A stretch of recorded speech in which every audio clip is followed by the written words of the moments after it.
The July heat baked the streets of Houston. Cars crawled through traffic. Business executives hurried between glass towers. And tucked between a tire shop and an abandoned warehouse sat a small auto repair garage called Carter Automotive. The sign above the building was faded. The paint was peeling. The waiting room contained old chairs and a coffee machine that worked only when it wanted to. But inside that garage, something rare existed: honesty. And the owner of that honesty was Daniel Carter, 42 years old. Single father, mechanic, widower, a man who spent his life fixing problems nobody else wanted, including his own. At 6:30 every morning, Daniel unlocked the garage. At 6:35 he swept the floor. At 6:40 he started the coffee, and by 7 o'clock, his 12-year-old daughter Emma arrived carrying her backpack. "Dad, morning, kiddo." "Coffee machine still broken," Daniel laughed. "It works." "It does." "No." Daniel pressed the button. Nothing happened. Emma crossed her arms. "Told you." Daniel sighed. "Fine," she smiled proudly. Ever since losing her mother 7 years earlier, the two had become a team, not because they wanted to, because life demanded it. Cancer had taken Sarah quickly, too quickly. One moment she was helping Emma with homework, the next, Daniel was learning how to raise a daughter alone.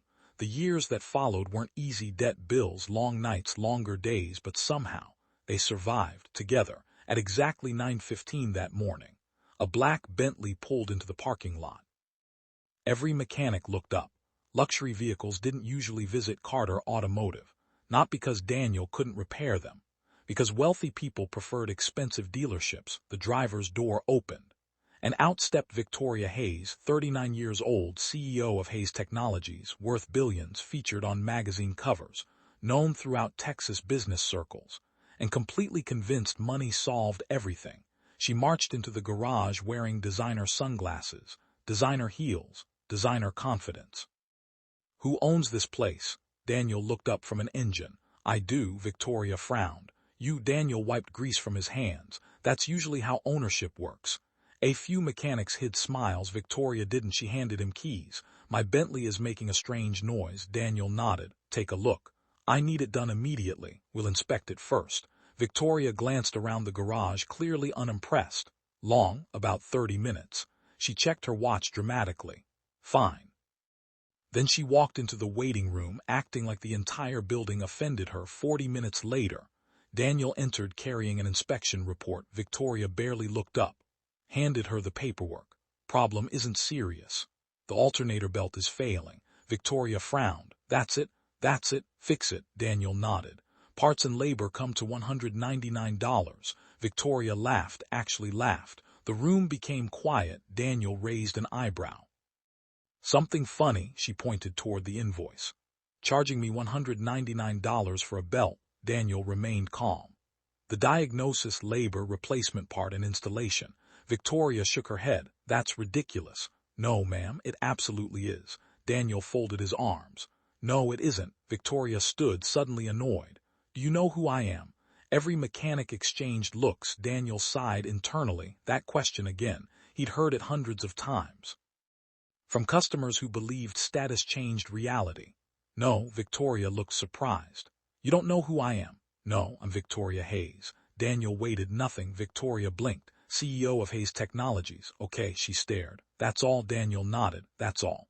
Several mechanics turned away to hide smiles. Victoria's irritation grew. "You should be honored. My car is here." Daniel laughed softly. "No." Room froze. Nobody spoke. Nobody moved. Victoria couldn't believe what she heard. "What did you say?" Daniel met her eyes. "I said no." Silence. The CEO wasn't accustomed to hearing that word, especially from a mechanic, especially from a man covered in grease. Victoria stepped closer. "I could buy this garage." Daniel shrugged. "Then you'd own a garage." More silence. A few employees nearly choked, trying not to laugh. Victoria's face reddened. "You expect me to pay $200 for 10 minutes of work?" Daniel remained calm. "I'm expecting payment for honest work." The words landed harder than anyone expected, because deep down, Victoria knew something. She had spent thousands at luxury dealerships, thousands, and most of them overcharged. Daniel wasn't. But pride is a dangerous thing, especially when combined with power. Victoria grabbed her keys. "Not paying." Daniel looked disappointed, not angry, disappointed, because he'd seen this before. People who believed workers deserved less respect because their hands were dirty. Victoria turned toward the door. "Send the bill to my office." Daniel shook his head. "No," she stopped. "What? The vehicle stays until payment clears." The room became silent again, completely silent. Victoria laughed.